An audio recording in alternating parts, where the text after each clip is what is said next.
வணக்கம் நண்பர்களே. தமிழக வெற்றி கழகத்தின் அடுத்த கட்ட தகவல்கள் தற்பொழுது வெளியாகியுள்ளது. விஜய் அவர்களது தலைமையில் நேற்று ஆலோசனை நடைபெற்றுள்ளது. செங்கோட்டையன் அவர்களுடன் விஜய் அவர்கள் ஆலோசனை நடத்தியுள்ளார். சென்னை பட்டினப்பாக்கத்தில் நடைபெற்ற 3 மணி நேர ஆலோசனையின் மிக முக்கியமான தகவல்கள், சந்திப்பின் பின்னணி மற்றும் அதன் ஒட்டுமொத்த தகவல்கள் என்ன என்பதையும் இந்த வீடியோவில் நாம் பார்க்க போகிறோம். ஈரோடு மக்கள் சந்திப்பு பயணத்தின் மாபெரும் வெற்றியை தொடர்ந்து அடுத்த கட்ட நகர்வுகளை விஜய் அவர்கள் எடுத்து வைத்துள்ளார்.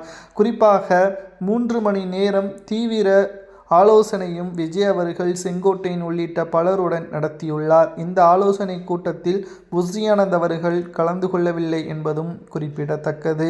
குறிப்பாக தேர்தல் களத்தை கையாளுதல், கூட்டணி பேச்சுவார்த்தைகள் மற்றும் அடிமட்ட தொண்டர்களை ஒருங்கிணைப்பதில் உள்ள தனிமை திறன், விஜய் அவர்களது அனுபவம் இல்லாத காரணத்தினால் செங்கோட்டையன் அவர்களது அனுபவத்தை வைத்து தாவேகாவை வெற்றியடை வைப்பதற்கான ஏற்பாடுகளையும் விஜய் அவர்கள் செய்து வருகிறார்.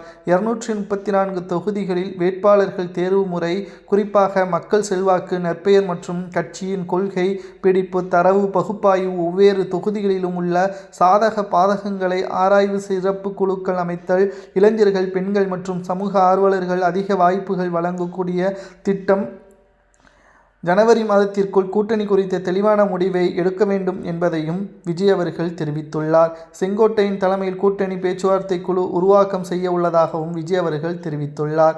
ஜெயலலிதா பாணியில் பிரச்சாரத்தை திட்டம் செய்ய செங்கோட்டையன் அவர்களை வைத்தே காய் நகர்த்தியுள்ளார் விஜய் அவர்கள். மறைந்த முன்னாள் முதல்வர் ஜெயலலிதா அவர்கள் மேற்கொண்டது போன்ற அதிநவீன மற்றும் மக்களை நேரடியாக சென்றடையும் பிரச்சார பயணம், மாவட்ட சுற்றுப்பயணம், ஒவ்வொரு மாவட்டத்திலும் பிரம்மாண்ட பொதுக்கூட்டங்கள் மற்றும் வாகன பேரணிகள். விஜயின் கோரிக்கை என்ன? மக்கள் இயக்கமாக கட்சியை மாற்ற செங்கோட்டையன் வழங்கப்பட்ட பொறுப்புகள், நிர்வாக குழு மறுசீரமைப்பு மற்றும் யூகங்கள், புஷி ஆனந்த் வருகையின்மை, சந்திப்பில் புஷி ஆனந்த் அவர்கள் இல்லாததால் எழும் அரசியல் யூகங்கள் விளக்கம், நிர்வாக பிரிப்பு, களப்பணி மற்றும் செங்கோட்டையன் பேச்சுவார்த்தைகளுக்கு செங்கோட்டையன் ஒட்டுமொத்த ஆதரவுகளை முன்வைத்து விஜய் அவர்களை எப்படியாவது முதல்வராக வரவைக்க வேண்டும் என்பதற்காக பல்வேறு திட்டங்களையும் செங்கோட்டையன் அவர்கள் செய்து வருகிறார். அதிமுகவில் உட்கட்சி மோதல், திமுகவில் மக்கள் மீது இருக்கக்கூடிய வெறுப்பு என்ற 2 அடிப்படையான கருத்துக்களை வைத்து அரசியல் செய்தாலே போதும், ஆட்சியை அமைத்து விடலாம், மக்களிடம் நேரடியான தொடர்பு மட்டும் தலைவர் வைத்துக்கொள்ள வேண்டும் என்று ஆலோசனையில் செங்கோட்டையன் அவர்கள் தங்களது தரப்பு வாதங்களை முன்வைத்துள்ளார். தற்பொழுது கூட்டணி பேச்சுவார்த்தையில் புஷி ஆனந்த் அவர்கள் இடம்பெறாதது சரியா தவறா என்பதை கமெண்ட் வாயிலாக கூறுங்கள்.